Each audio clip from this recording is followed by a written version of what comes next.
Radio Educación desde la Colonia del Valle en la Ciudad de México. Radio Educación.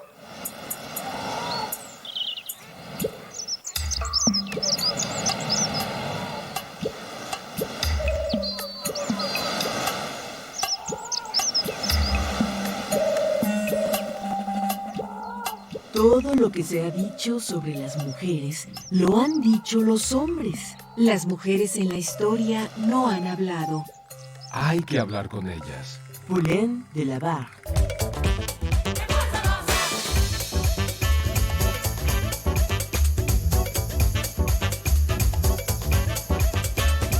Las mujeres contamos.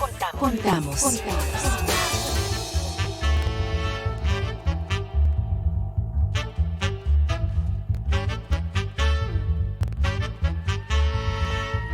No solo somos un poco más de la mitad del mundo. Nuestra sociedad cuenta con nosotras para la transformación social. Sé parte de nuestro presente.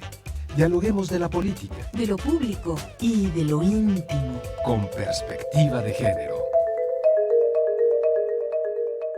¿Qué y cómo contamos las mujeres?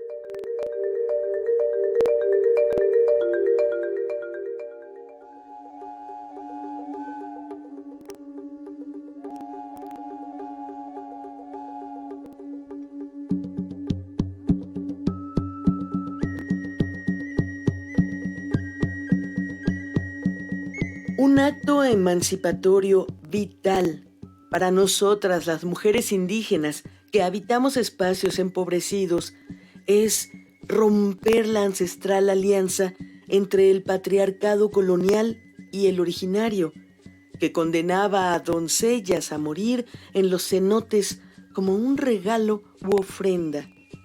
A través de esa alianza fuimos desdibujadas de los espacios de liderazgo, racializadas, discriminadas, y nos volvieron invisibles. Sin embargo, no pudieron borrarnos.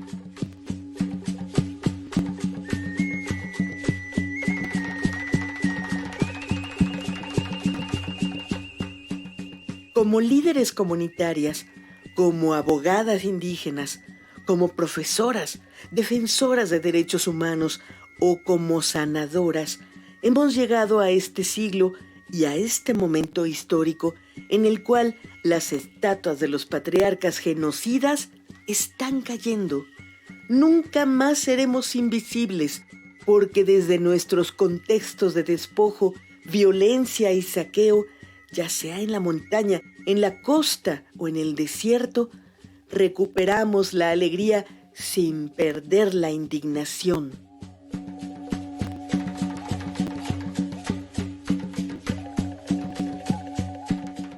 Soy Lorena Cabnal, feminista territorial comunitaria y sanadora maya.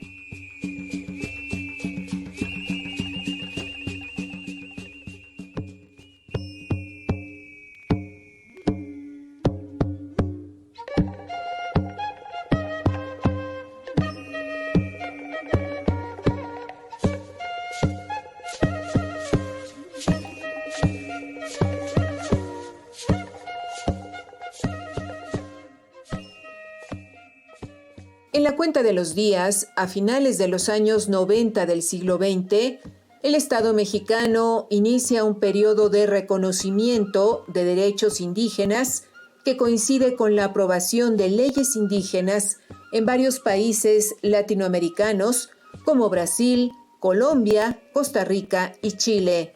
Pese a ello, en el año 2020 aún se considera que las poblaciones indígenas y en particular las mujeres son desvalorizadas. El programa de esta noche está dedicado al tema Mujer Indígena Invisible y damos la bienvenida a nuestra invitada. ¿Podrías presentarte para nuestras audiencias? Muy buenas noches a todos amigos que nos escuchan. Mi nombre es Elizabeth Olvera Vázquez, soy abogada zapoteca del estado de Oaxaca y soy coordinadora de la Red Nacional de Abogadas Indígenas. Y estoy aquí muy contenta para compartir la voz, la palabra y bueno, es un gusto que me hayan invitado. Muchas gracias por tu participación en Las Mujeres Contamos.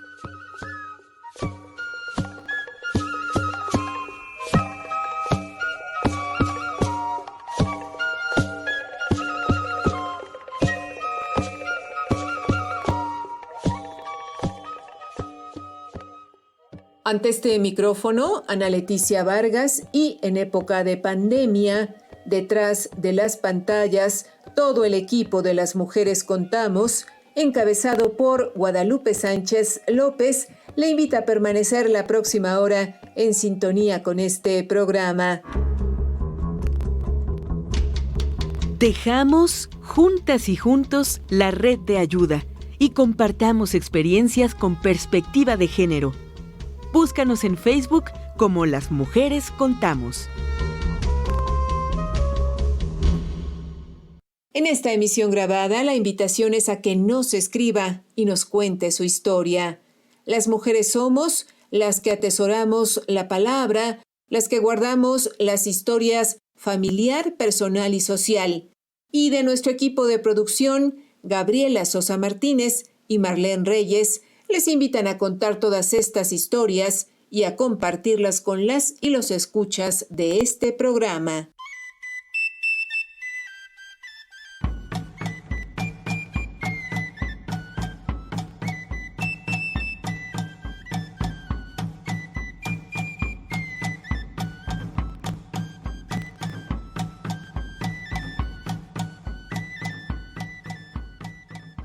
En esta emisión grabada de Las Mujeres Contamos, conversamos sobre Mujer Indígena Invisible con Elizabeth Olvera, ella coordinadora de la Red Nacional de Abogadas Indígenas.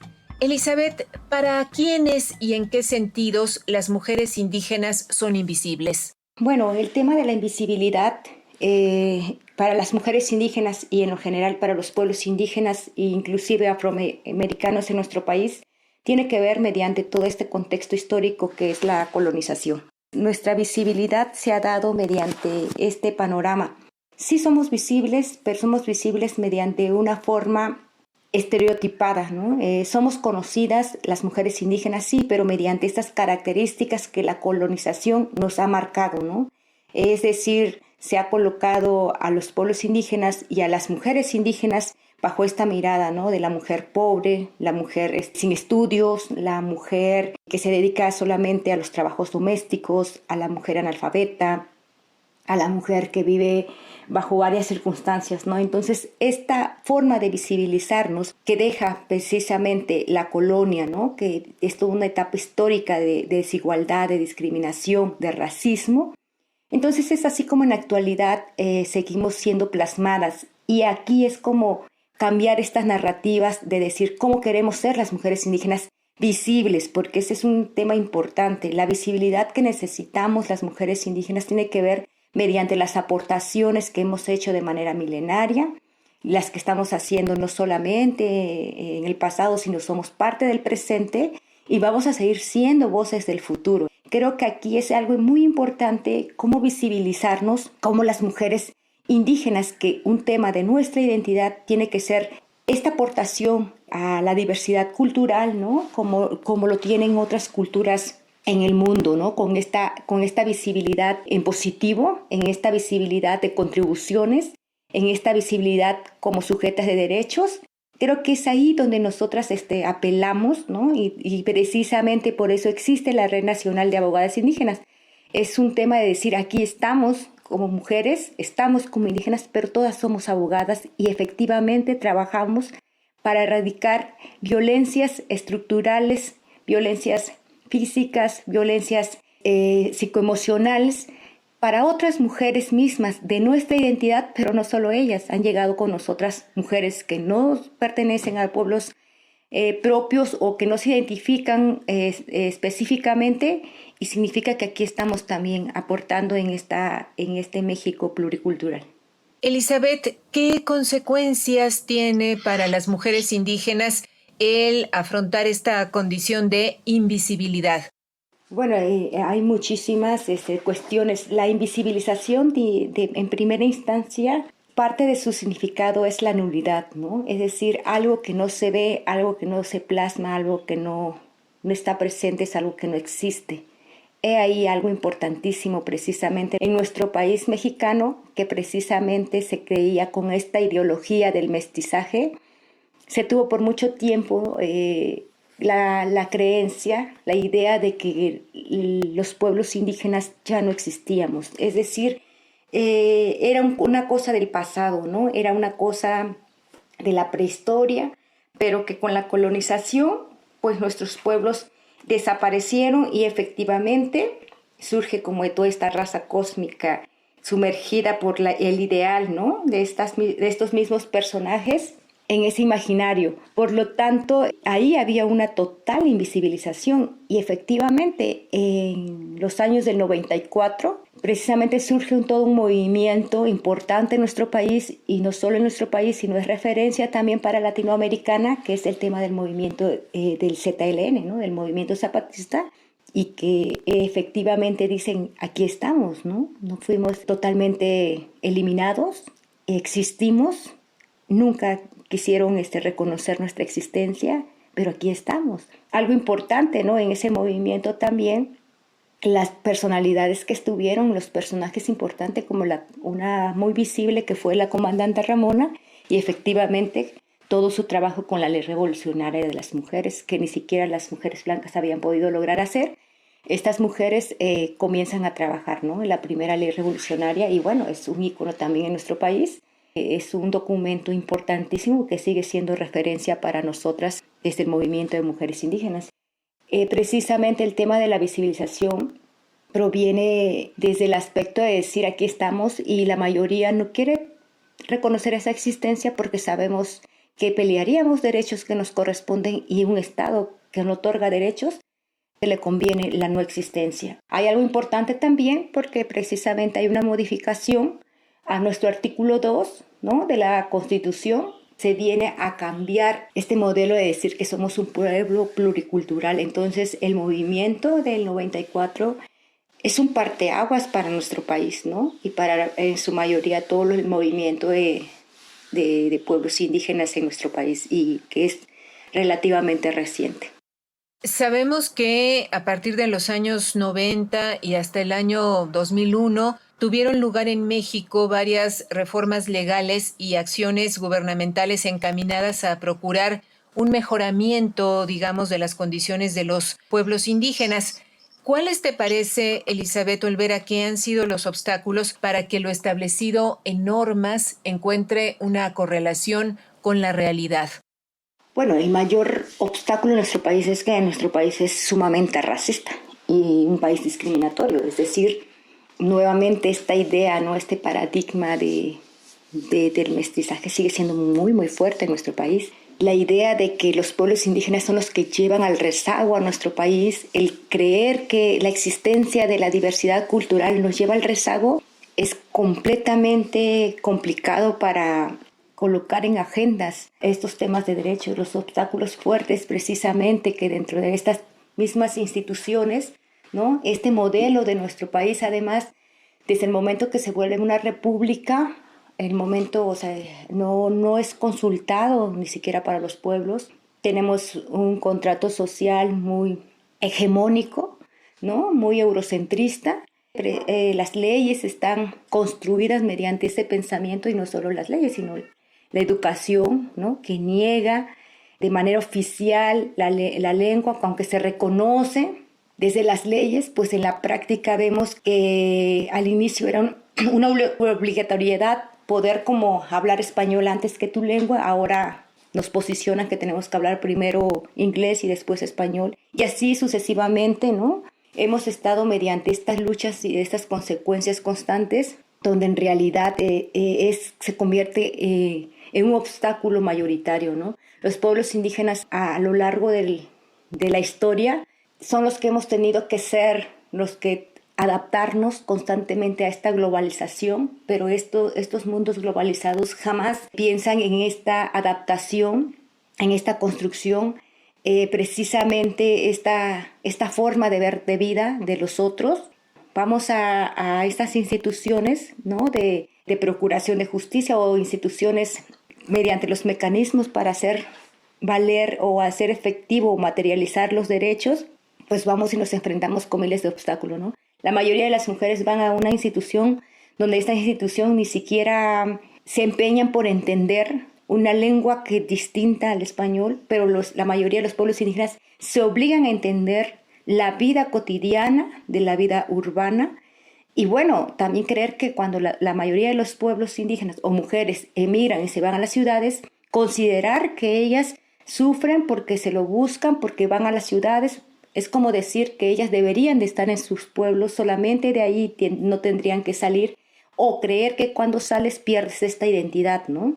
Te conviertes ya en mestiza. Este pensamiento realmente es el mayor obstáculo, porque precisamente es lo que va materializando en los aspectos de nuestro país, sea institucional, sea educativo, sea de salud, en fin, en las diferentes formas, vemos que ahí es precisamente donde la mayoría de las mujeres nos encontramos con esta pared que simplemente no permite a estos diálogos, tanto hablados, ¿no? A estos diálogos interculturales, porque la interculturalidad no tiene que ver solamente entre pueblos indígenas. Nosotras desde que nacemos hacemos interculturalidad, más bien se propone para la gente que precisamente no se identifica con un pueblo específico, la interculturalidad, este diálogo pues de par a par, este diálogo horizontal, este diálogo donde nos veamos desde un principio de derechos con igualdad, pero sí respetando esta diversidad y estas diferencias culturales. Varios puntos interesantes los que has señalado a lo largo de la charla. Ojalá podamos recuperar algunos de ellos. Por ejemplo, al inicio nos decías que las mujeres indígenas son visibles mediante una fórmula estereotipada y que la idea es que sean visibles haciendo a un lado esta. ¿Cómo quieren las mujeres indígenas ser visibles? Aún más, Elizabeth, ¿cómo merecen ser visibles, dado los aportes que han hecho a la cultura, a la sociedad, a la economía, a todos los aspectos de la vida? Bueno, la mayoría de las mujeres indígenas con las que he compartido, no solo en nuestro país, y no solo en mi estado, Oaxaca, sino en otros estados de la República, porque la RAI estamos compuesta por varias compañeras abogadas de varios estados de la República y también hemos compartido con hermanas de Latinoamérica. Todas hemos coincidido en que queremos ser vistas precisamente visibles bajo esta idea, ¿no? de respeto dignamente, ¿no? Es decir, que no somos personas incapaces, sobre todo cognitivamente, que ahí es el punto más importante. Digo, es una lucha histórica en la cual nosotras primero tuvimos que comprobar en la colonización que éramos personas, que teníamos alma, ¿no? Por esta parte también de la evangelización, de también probar que éramos personas pensantes. Entonces, precisamente todas estas características es como la forma que queremos como romper, de decir, a ver, nuestros pueblos han sido ancestrales y grandiosos antes de la colonia, que la mayoría no se conozca porque no le dan en el ámbito educativo, institucionalmente, desde la SEP, desde una política pública formal, institucional, no se tenga como punta de lanza nuestra historia antes de la colonia, porque conocemos más al colonizador que a nuestros propios pueblos.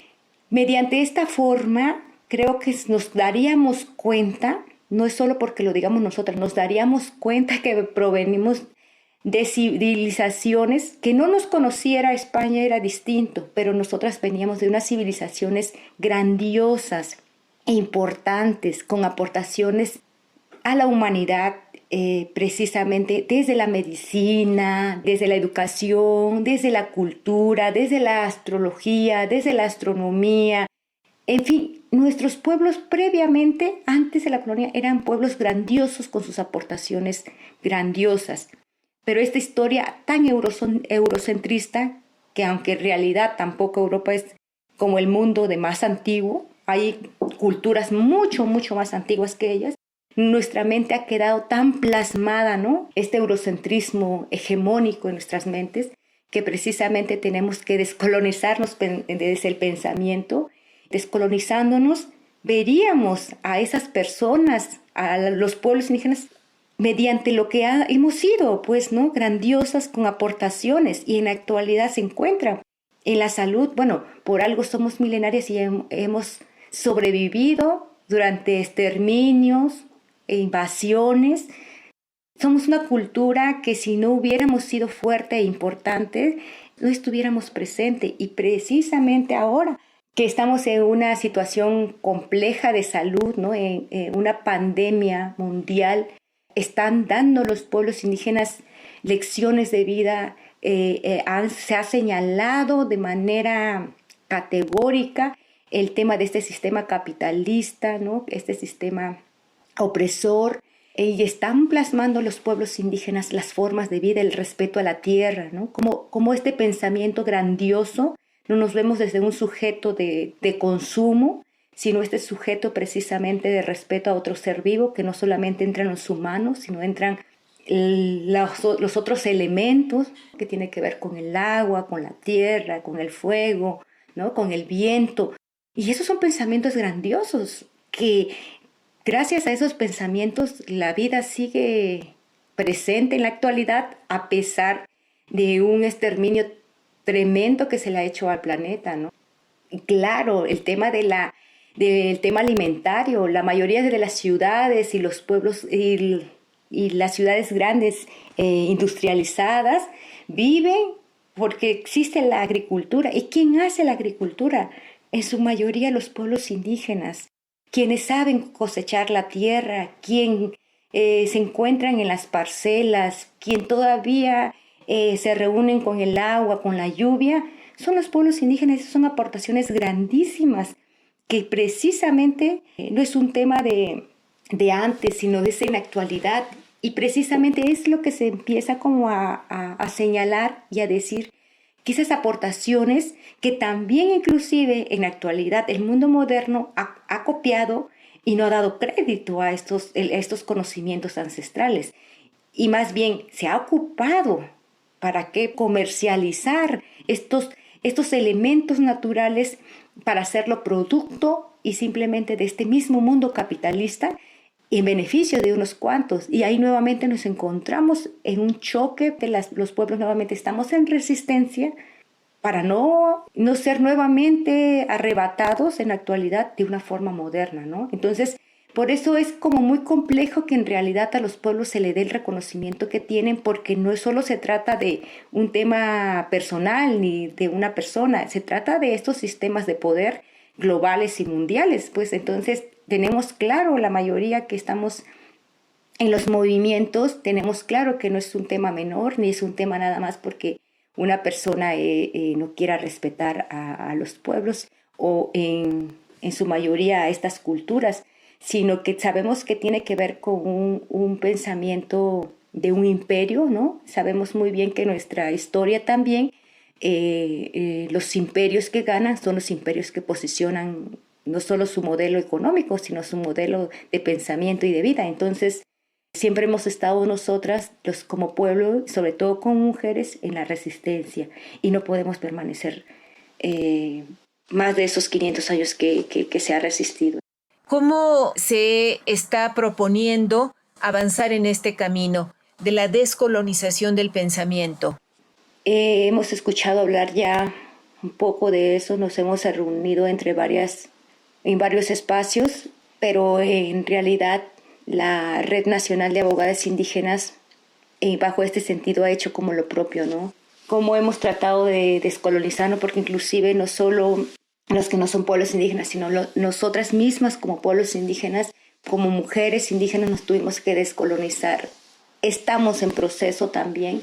Es complejo, nosotras desde nuestra identidad, desde de la vida comunitaria que cada una de nosotras ha vivido, no hemos tenido que enfrentar como este choque, ¿no? Estructural, porque efectivamente cuando nosotras sabemos que necesitamos como avanzar, ¿no? En este pensamiento que nos han dicho que tenemos que ser alguien, ¿no? Pues nos damos cuenta que no es suficiente con que seamos mujeres, que seamos de un pueblo, sino que necesitábamos ser alguien. Y es ahí donde hemos compartido entre todas las compañeras cómo nosotras llegamos a ser abogadas. Pero llegamos a ser abogadas desde esta forma también hegemónica, ¿no? E inclusive estudiamos eso, ¿no? Un derecho romano, un derecho de estos contratos sociales de autores como Thomas Hobbes, Juan Jacobo Rousseau, ¿no? Montesquieu y, bueno, la mayoría pensadores europeos. Y cómo tuvimos que precisamente irnos como tener que meter en este mundo precisamente para sobrevivir en estas circunstancias, ¿no?, de modernidad, de civilización. Pero es ahí donde nosotros hacemos toda una reivindicación. Es decir, no hacemos de un lado la aportación que tuvimos desde la parte educativa formal. Sin embargo, hemos tratado precisamente de hacer esta dualidad. Por eso nosotras nos hemos considerado inclusive un puente del derecho, porque no solo hablamos del derecho formal o reconocido institucionalmente, sino también hablamos del derecho y la justicia comunitaria, y somos abogadas no comunes, por llamarlo de alguna manera, que solo egresamos de la universidad, sino que nos movemos en dos mundos y que queremos ser puente, donde también tengamos la capacidad de analizar ambas formas de justicias y que efectivamente la población indígena o no indígena tenga el acceso a elegir las formas de mejor justicia que le es más factible para la persona, sin que ésta sea catalogada o sea considerada superior o inferior, ¿no? Entonces, nosotras desde la RAI, desde el ámbito de la abogacía, tenemos todo un reto, y ahí ocupamos nuestra descolonización, ¿no? Es decir, de ahí colocamos también, hacemos énfasis precisamente, hemos hecho análisis, ¿no?, a distintos artículos, a distintos documentos, y también hemos hecho instrumentos propios porque no se tiene tampoco, ¿no? No se tiene instrumentos hechos desde mujeres y desde mujeres indígenas. Entonces nosotras mismas nos hemos leído hacia nosotras, pero que han escrito otras u otros, no desde su experiencia como pueblo, sino desde su experiencia solamente académica, que no está mal, digo, fueron aportaciones importantes, pero también nosotros ahora queremos hacer, ¿no?, desde nuestra vivencia, desde nuestra formación, y creo que aquí es donde empezamos a romper todo ese estereotipo que al inicio comenzaba a ser, ¿no? Esto es como una aportación, y el por qué existe la RAI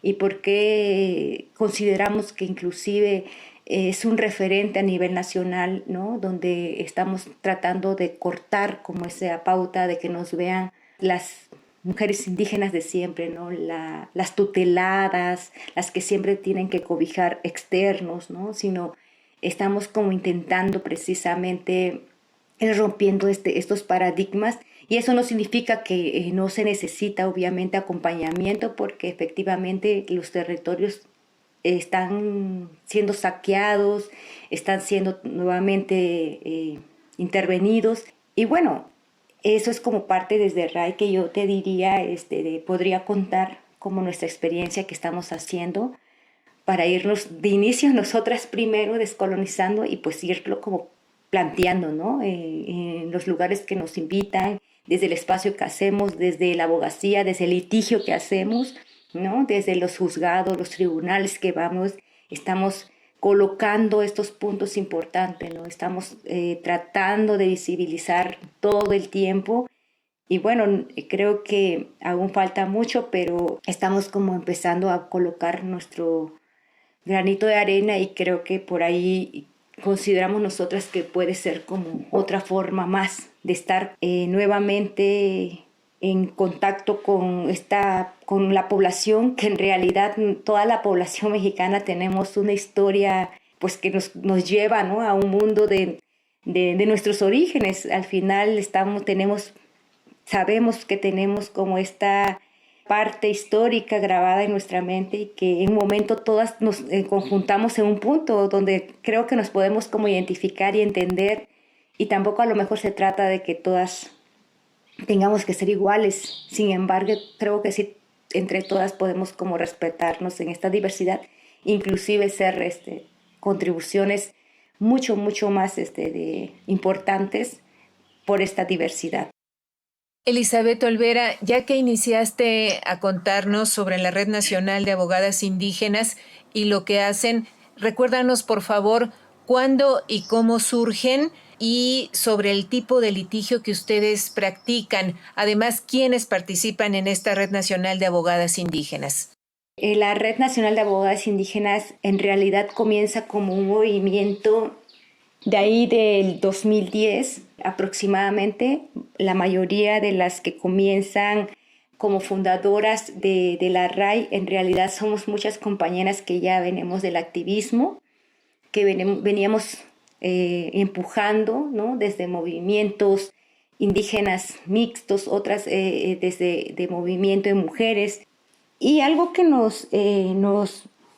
empieza a conjuntar a todas es que la mayoría éramos como abogadas, como dispersas, ¿no? Abogadas indígenas, todas éramos mujeres, teníamos como la reivindicación de nuestros pueblos y estábamos por ahí, ¿no? En otros movimientos o estábamos también en otros espacios de activismo. Pero algo que nos empezaba como a coincidir era que todas éramos abogadas, ¿no? Entonces comienza como la idea fabulosa de nuestra hermana Flora Gutiérrez a través de otras también abogadas y comienzan como a pensar, ¿no? En decir, bueno, ¿por qué no se hace una red donde inclusivamente solo invitemos a mujeres indígenas abogadas y comencemos como a hacer algo muy, muy estratégico, como muy central, ¿no? Porque de repente también nos veíamos que como movimiento le hacíamos como de todo y el desgaste es enorme, pero decíamos nosotras necesitamos aprovechar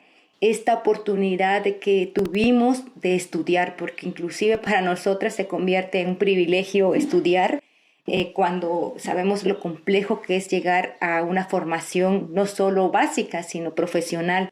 Todas venimos de historias muy, muy, muy distintas, pero a su vez comunes, ¿no? De nuestros hogares. Muchas de nosotras somos las únicas que estudiamos Derecho, en otros son las únicas que llegaron a tener la profesión. Así fue como nos fuimos juntando como una idea, ¿no? Como una idea de esta red, de pensar nuestro eje central es el acceso a la justicia de las mujeres indígenas dentro y fuera de sus comunidades, ¿no? Entonces comenzamos a construir una misión y visión para lo que existíamos. Ya veíamos que existían muchos movimientos, pero nosotras nuevamente queríamos poner un eje de acción importante que es el acceso a la justicia, pero no queríamos hablar solamente de estos ministerios públicos, tribunales, como se hablan, sino también queríamos hablar de estas justicias que están al interior de la comunidad, ¿no? Que tiene que ver como estas formas de justicias comunitarias que son más conocidas como usos y costumbres, como si fuera un tema inventada, ¿no? Y entonces queríamos nosotras ver que no, que precisamente también hay sistemas propios que tiene toda una estructura también y que también ha resuelto, pero que también tiene obstáculos y desafíos. Y entonces comenzamos así y obviamente esto fue teniendo mucho auge, nos reunimos entre varias compañeras y hoy en la actualidad la RAI tiene presencia en 10 estados de la República. Nos tratamos de reunir mínimo una vez al año, hacemos una asamblea nacional. No tiene mucho que también nos constituimos legalmente porque no estábamos constituidas, trabajábamos con el ánimo, nosotras mismas poníamos nuestras agendas, nosotras mismas nos hemos estructurado mediante comisiones y hay de una coordinación nacional como para respetar las formas de consulta horizontales entre nosotras mismas. Tratamos también de poner temas cruciales y también el tema importante es pues fortalecer la justicia comunitaria y hemos hecho diagnósticos, hicimos una guía para autoridades comunitarias para la resolución de los conflictos desde el interior de las comunidades, que es una guía inédita.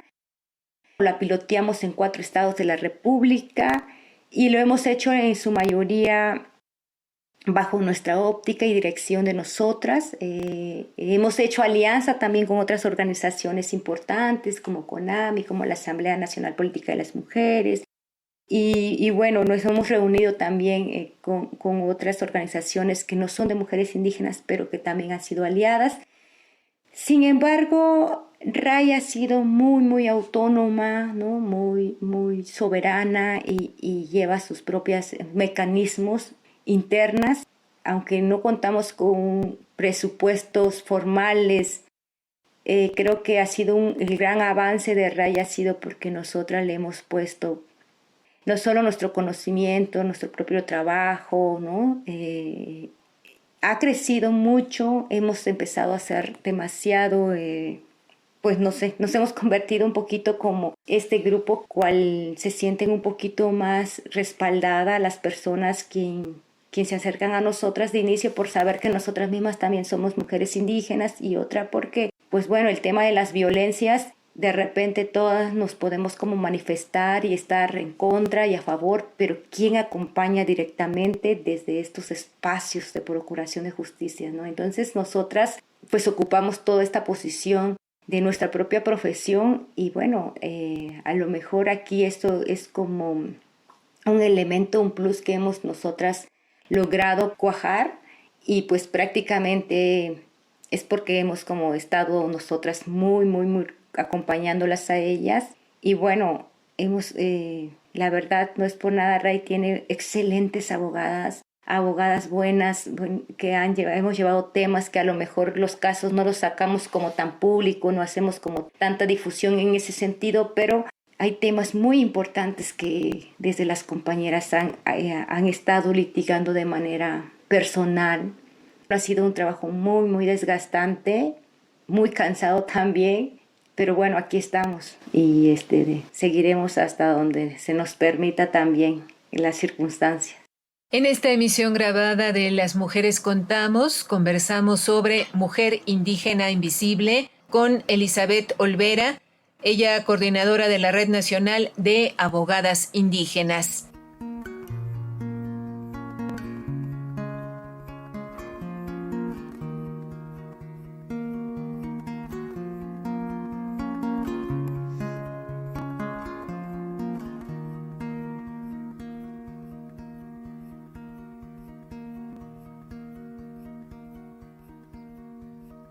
En el cielo, en la tierra, con el sol y las estrellas. En el cielo, en la tierra, la lunita y las estrellas. Siento a fuego dentro, siento a fuego, aquí te encuentro. Siento a fuego dentro, siento a fuego, aquí te encuentro. Pachamama, en este fuego, Pachamama, aquí te encuentro. Pachamama, en este fuego, Pachamama, aquí te encuentro. Vuela, vuela, aguilita, vuela, vuela. Saludamos a nuestra compañera Eliud Hernández. ¿Qué tal, Eliud? ¿Cómo te encuentras? Adelante. ¿Qué tal, Ana Leticia? Saludo con mucho gusto a ti y a todas las audiencias de Las Mujeres Contamos. Las quisieron hacer invisibles, pero desde el sur, las mujeres indígenas hablan para compartirnos lo siguiente. Ser sur es llevar las marcas del colonialismo en el cuerpo. Es saber que nuestras ancestras fueron sometidas, violentadas, que nuestros territorios siguen siendo rapiñados y nuestros saberes minimizados. Esta es parte de la reflexión que comparten mujeres de la colectiva Sur Replicante, quienes con total autoridad epistémica ejercen el feminismo territorial comunitario como una propuesta de sentir y pensar, o sentipensar, hablar del poco estudiado entronque patriarcal entre la peor herencia de la misoginia ancestral y la mezcla con el colonialismo avasallador. Territorio, cuerpo y tierra en ese orden son categorías que las hacen visibles como mujeres indígenas que recurren a las memorias ancestrales y cuestionan la urbanización violenta para poder hacer una política de sanación, en alianza con los saberes de nuestras abuelas. Esta noche Las Mujeres Contamos desde Sur Replicante, cuyos postulados podemos leer en la página de Facebook que lleva ese nombre. Vamos a escuchar. Yael García, feminista comunitaria territorial de Chiapas, México.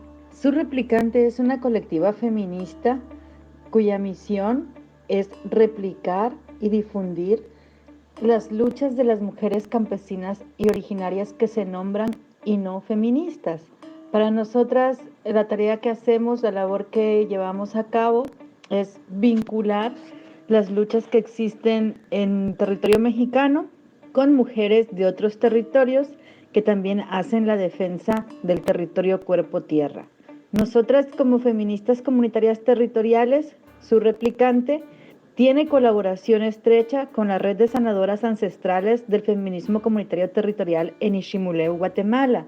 Los principales aportes de este feminismo son la defensa del territorio cuerpo-tierra y mi cuerpo, mi primer territorio de defensa. El feminismo comunitario de la Abya Yala plantea que existe una convergencia patriarcal, que quiere decir cuando el patriarcado ancestral originario es el que habitaba en estos territorios, se encuentra con el patriarcado que viene con la invasión. Se le llama el patriarcado colonial y al estos encontrarse en estos territorios hacen un mecanismo que no solamente invisibiliza a las mujeres indígenas, también las empobrece y las violenta a extremos. Desde los feminismos comunitarios decimos que si hay un hombre campesino explotado, detrás de él hay una mujer campesina explotada aún más pobre. Entonces sí creemos que esta convergencia patriarcal nos ha afectado de una manera tremenda. Las condiciones en que las mujeres indígenas viven aún en estos momentos en muchos territorios de la Abya Yala es de sometimiento, de explotación y de control absoluto. Lo que el feminismo comunitario territorial propone, sin tutelajes académicos, ni de la cooperación internacional, ni de las instituciones del Estado-nación colonial, es la propuesta de la defensa, la recuperación y la sanación del territorio cuerpo-tierra. El feminismo comunitario territorial colabora y teje redes con mujeres desplazadas de los megaproyectos, con mujeres que han vivido la violencia sexual en sus cuerpos, con niñas que han sido abusadas, con mujeres víctimas de las diversas guerras que se suscitan en el Abya Yala, con mujeres también pasando procesos de criminalización y persecución por sus denuncias ante los despojos de territorio, como son los grandes dueños de empresas transnacionales, y también la persecución y criminalización que se vive en las poblaciones indígenas, donde el patriarcado ancestral originario sigue teniendo un control y dominio.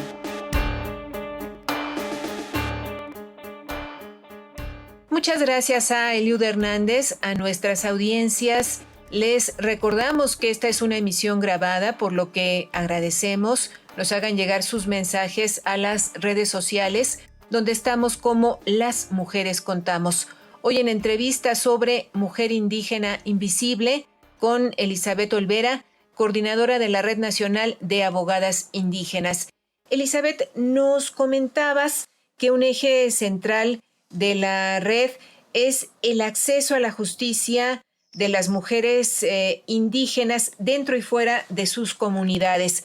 En este sentido, ¿cuáles son los temas prioritarios de violaciones a derechos humanos que enfrentan las mujeres indígenas, tanto dentro como fuera de sus comunidades?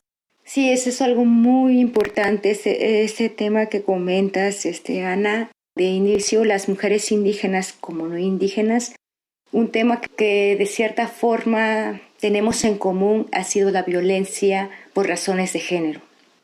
Y estas violencias por razones de género tienen que ver con estos tipos de violencia precisamente, ¿no? que estipula la Ley General de Acceso a una Vida Libre de Violencia, que tiene que ver con pues, la violencia física, psicológica, económica, institucional, patrimonial, violencia política, bueno, también hasta llegar a la forma más extrema, ¿no? de las violencias, que es la violencia feminicida. Entonces, estas violencias no estamos, las mujeres indígenas, exentas de este tema, ¿no? Quizás una forma más, aparte de esas violencias, pues si sumamos por nuestra identidad, si sumamos por toda estos elementos de colonización, de discriminación, pues a lo mejor es cuando se va como sumando estas capas de desigualdades. Sin embargo, la violencia por razones de género es algo que se vive en las comunidades al interior y exterior de la misma, y eso es un tema que es un reto importante y que hemos nosotras no dejado de hablar. El hecho de que nosotras pertenezcamos a un pueblo, hemos también intentado colocar al interior de las comunidades que se rigen por un sistema propio, decir que las buenas costumbres se tienen que permanecer, pero no las malas costumbres y las no buenas prácticas. ¿Qué queremos decir con eso? Nuestras costumbres, nuestras tradiciones, no es una tradición golpear a una mujer. Hemos hablado muchísimo con las autoridades comunitarias sobre este tema, es decir, la costumbre no puede justificar la violencia hacia las mujeres.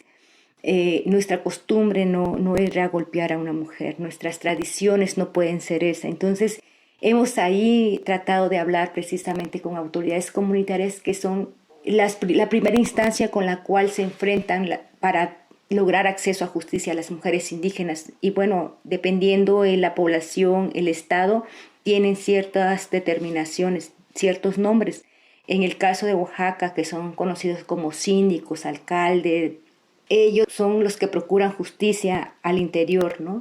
Estos son como auxiliares, pues, de los juzgados, llamémosles, de alguna forma, ¿no? Entonces los síndicos son como los que ven todos los temas, problemas, ¿no?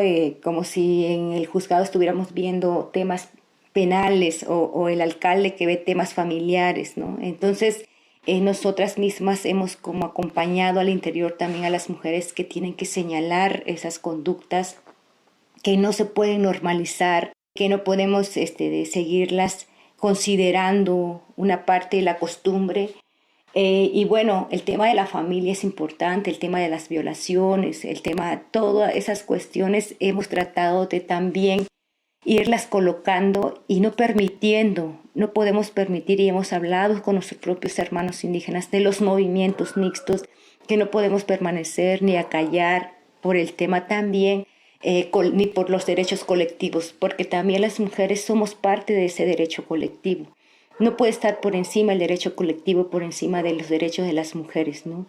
Eso lo hemos dejado muy claro y eso no significa que nosotras le estemos dando la razón al Estado, ni somos de las que nos hemos querido desligar de toda esta identidad comunitaria, ¿no? También hemos sido muy críticas hacia eso.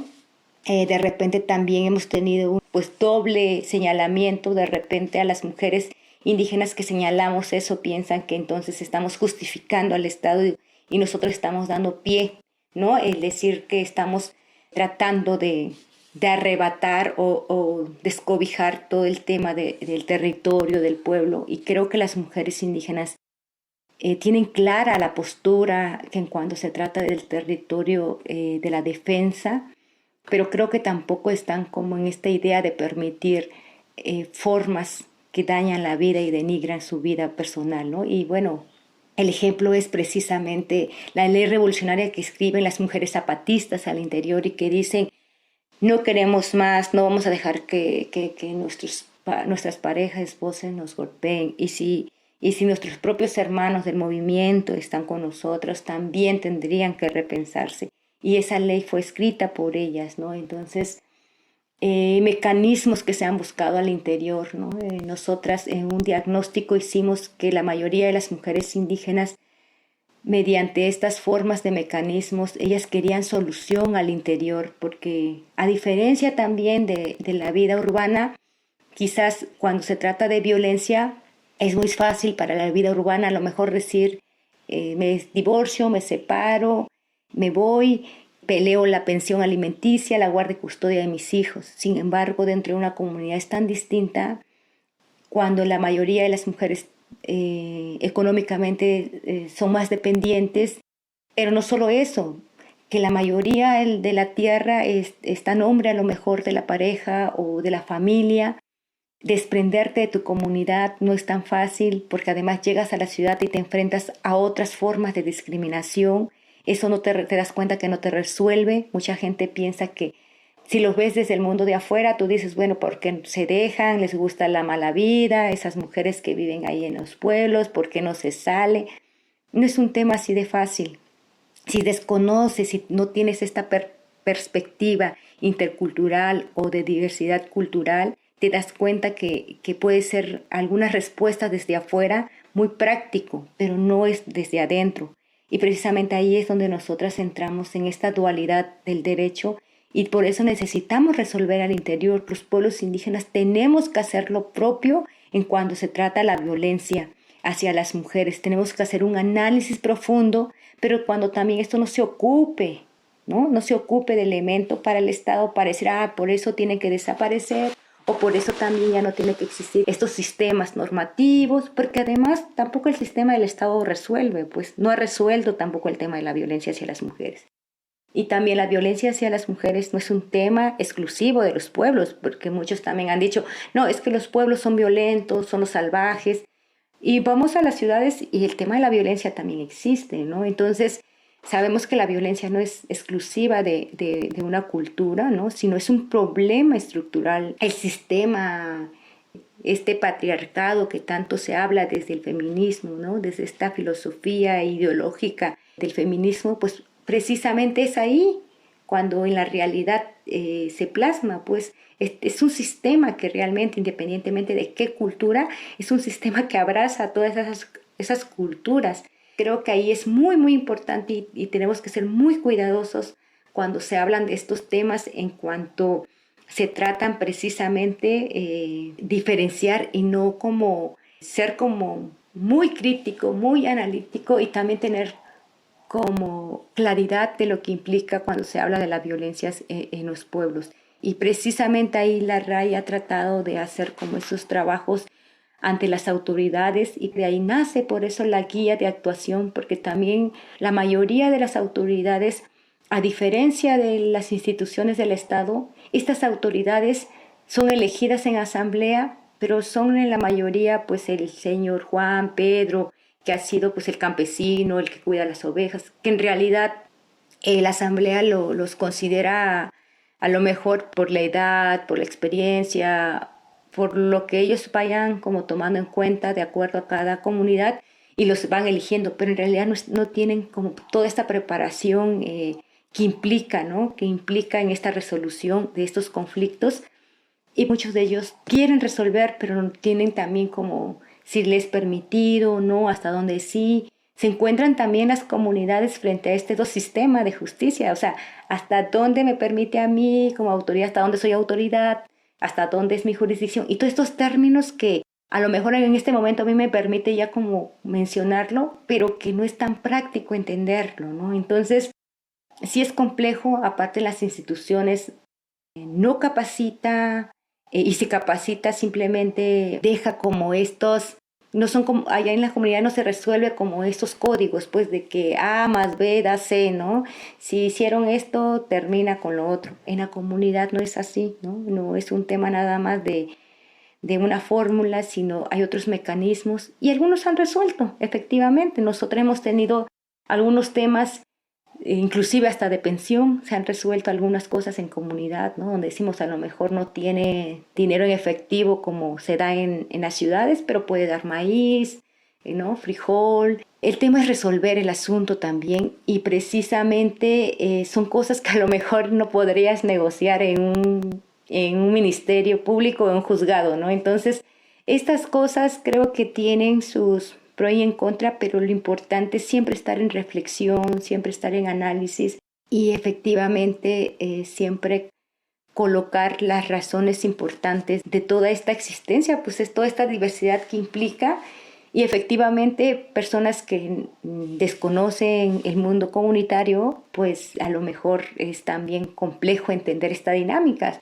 Y bueno, eso es como algo importante también que se han tenido, como la mayoría de las mujeres cuando se trata de si van con un abogado o una abogada que pues nunca ha estado en una comunidad, no sabe cómo todo este mundo, creo que es más complejo para ellas y precisamente por eso también RAI surge la idea de estar, ¿no?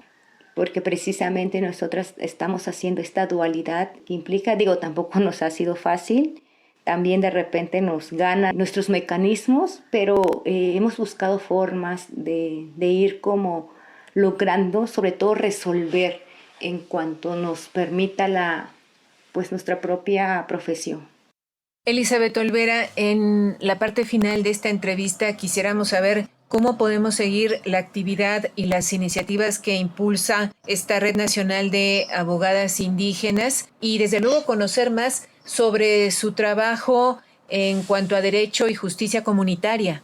Sí, bueno, de nosotras tenemos nuestras páginas de redes sociales. Tenemos en Facebook, pues nos pueden encontrar como Red Nacional de Abogadas Indígenas y en Twitter, que también es así también Red Nacional de Abogadas Indígenas, RAI, AC, son las dos formas. Estamos en construcción de nuestra página web.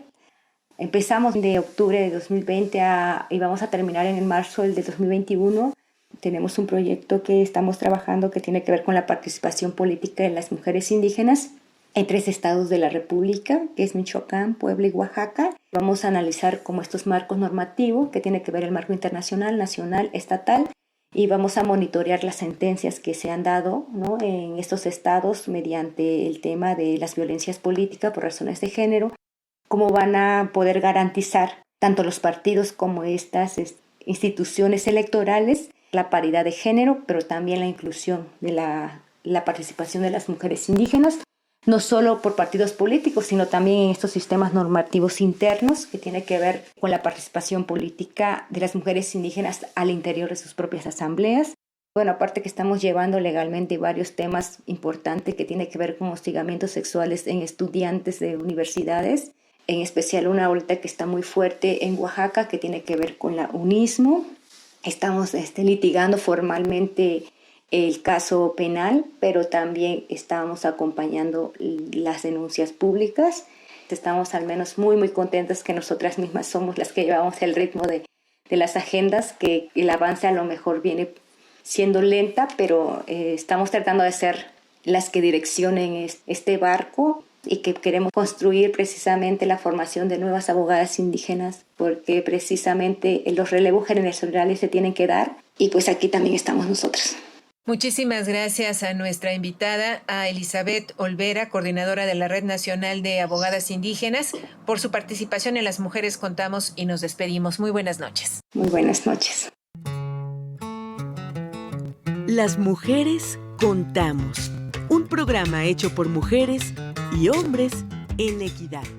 Participamos en este programa el equipo de Las Mujeres Contamos, Eliud Hernández, Edith Díaz, Guillermo Lagarda, Gabriela Sosa Martínez, Marlene Reyes y Ana Leticia Vargas, en una producción de Guadalupe Sánchez López.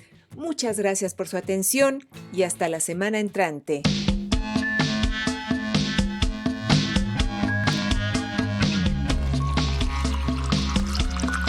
Las mujeres tenemos historia. Contarla es parte de la construcción de un futuro con equidad. Desde la Ciudad de México, 1060 kHz en amplitud modulada. Radio Educación. Las mujeres contamos. Las mujeres contamos.